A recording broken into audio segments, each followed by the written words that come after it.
Today is Tuesday, February 19th, 2019. I know that it's been a while. It's been a minute since I made a video. But I'm making one now, and I believe that the Father has a few matters that he wants to talk about. Just for clarity's sake, when I say the word Yah, or I should say the name Yah, Y-A-H, I'm calling the Creator by his personal name. Well, at least a portion of it, which is located in Psalm 68, chapter 68, verse 4.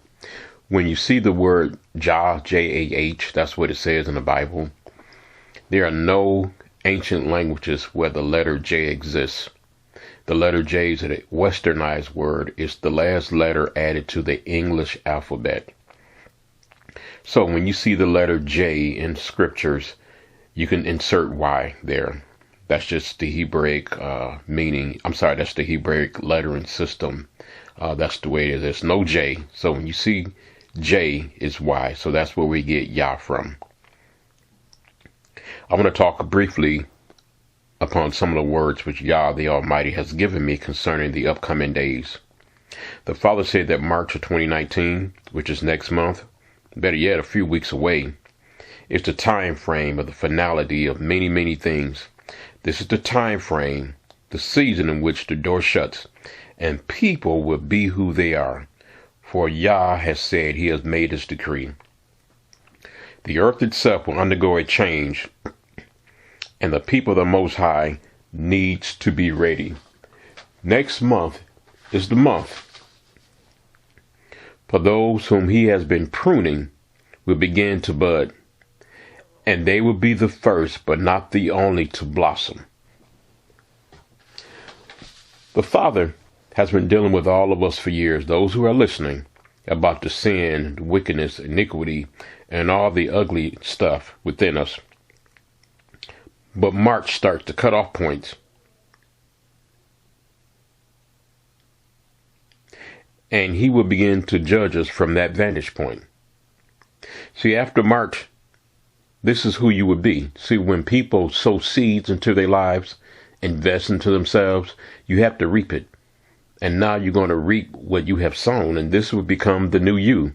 And the Father would judge you from that. He would judge every man and woman from that vantage point and from that perspective. And he will render to every man and woman. He will make a decree concerning every man and woman based upon the criteria in which he uses in judging. All of us should be sober when you hear this. If you laugh in the sand, or you're blowing it off, or you're not really taking it serious as you should, as saying I'm good, without even pausing, reflecting, and without asking the Father to reveal to you the real you, then I feel pity for you, for that is the voice of logic and foolishness. The Father also said to tell his children that they must look at themselves, look in the mirror and judge themselves, judge righteous judgment upon themselves, judge righteous judgment about themselves, judge righteous judgment on themselves, and only then will his Spirit be poured out, be released, and you will know the truth concerning yourselves.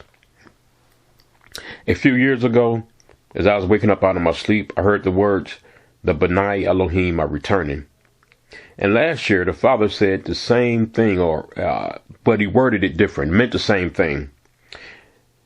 So we need to gain a better understanding about the earth and everything that we're involved with and in. Everything has both a spiritual and natural connotation to it.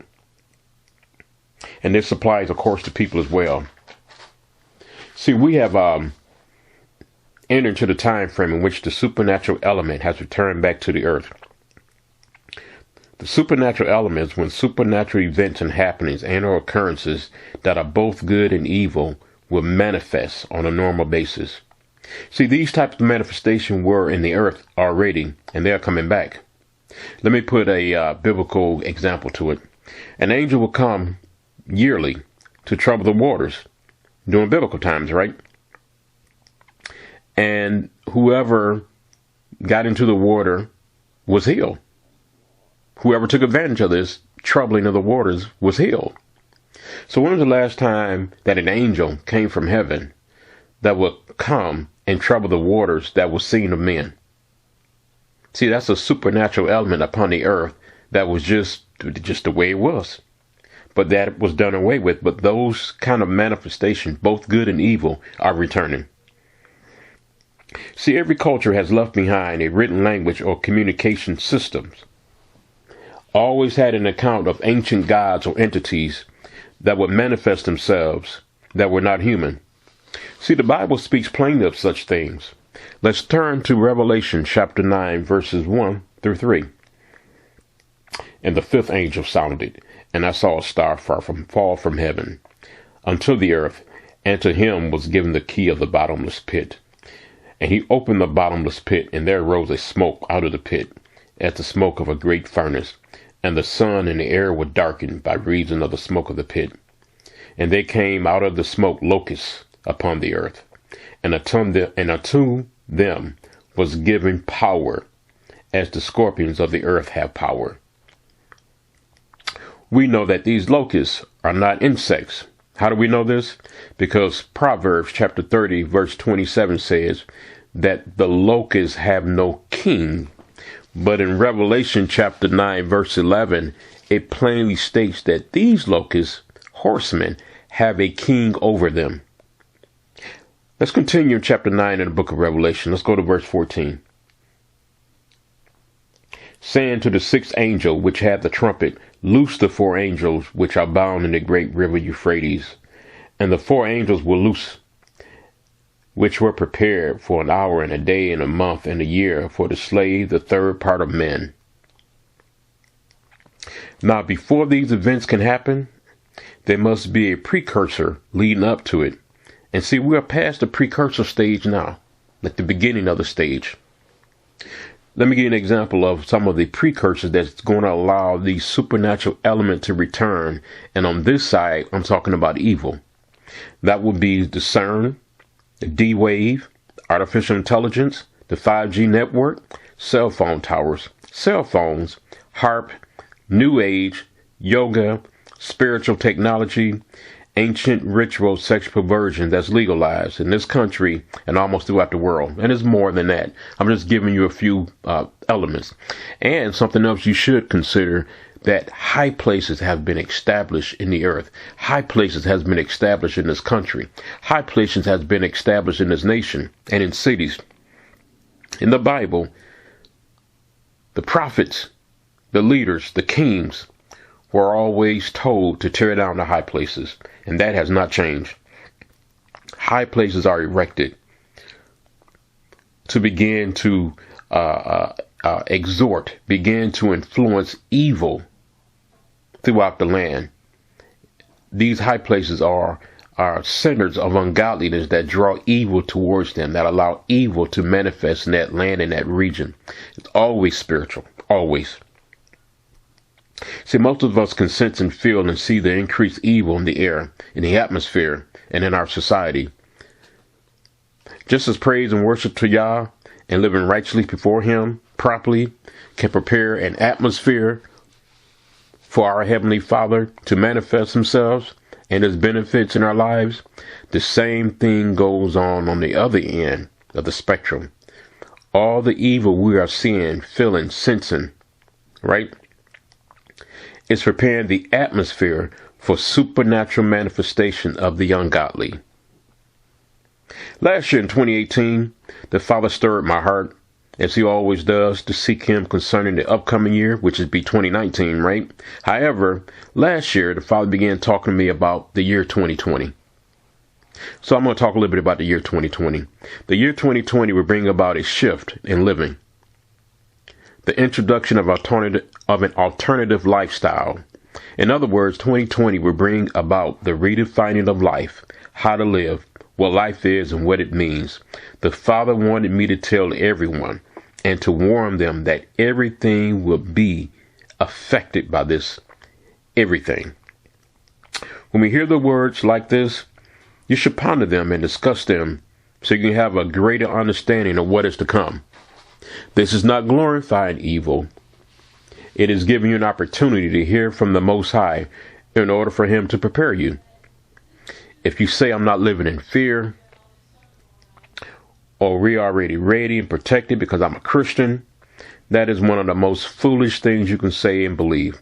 If you're one of those people say, I don't want to live like this, it's better for me to die, then do us all a favor and do that now. I hate to talk like that, but if you're going to be a coward, that you can't take a little pain and suffering, that the people that you're reading about in the Bible took a whole lot of pain and suffering for you to be convenient right now in 2019 America, living in the 21st century, then we don't need you around anyway.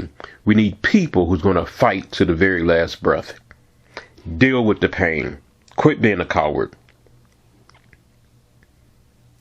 And you got some people who don't even want to think about it, because you'd rather think on better matters and better things and happier times. Then I feel sorry for you. All of us have fear inside of us of some kind, especially when it depends on encountering the unknown. And what is coming upon the earth in this nation is the unknown. And your previous current resume will not be able to help you. See, sin is the number one sin in the Bible. I'm sorry. Fear is the number one sin in the Bible. Let me give you an example of this. Joshua walked with the Most High, and he walked with Moses for decades. Mostly with Moses than the Most High. So let me really correct myself. Joshua walked with Moses for decades, and he saw many, many manifestations of the supernatural. And yet, years later, after Moses' death, fear gripped him when the Almighty commissioned him and began to give him directions, instructions, and those things which was about to come to him. Joshua had no idea that fear was inside of him until it was triggered by the unknown, which was spoken unto him by the Almighty. That would be Joshua chapter 1, verse 6, 7, and 9. See, these three scriptures talking about fear in Joshua, which is so strong that he was dismayed. And dismayed means being so afraid, so scared, that one could collapse on the floor. For anyone think that the number one sin in the Bible, which is fear, does not lurk somewhere deep within us, but is simply waiting to be triggered by something or someone, again, that is foolish thinking. Do not be deceived. We need to be prepared for 2020 and beyond. The Father also said that answers are going to come with out of praises when you begin to praise him. And we need to praise him not to the Lord, because we both know that the word Lord, when it's capitalized in the Bible, Lord, that means they took his personalized name out and inserted that as well. So every time you see Lord in the Bible capitalized, that is the Father personalized name there. And that's over 4,000 times in scriptures, Old Testament and New. Or I should say the first covenant and the renewed covenant, right? So when you see Lord, you should think of Yahuwah. Yahuwah. Or if you want to say Yah for short. So that's who we'll begin to praise the name of Yah. Not Lord, not God. Those are pagan. But Yah. So with that said, my friends, I just want to say thank you for listening. And we need to get on one accord.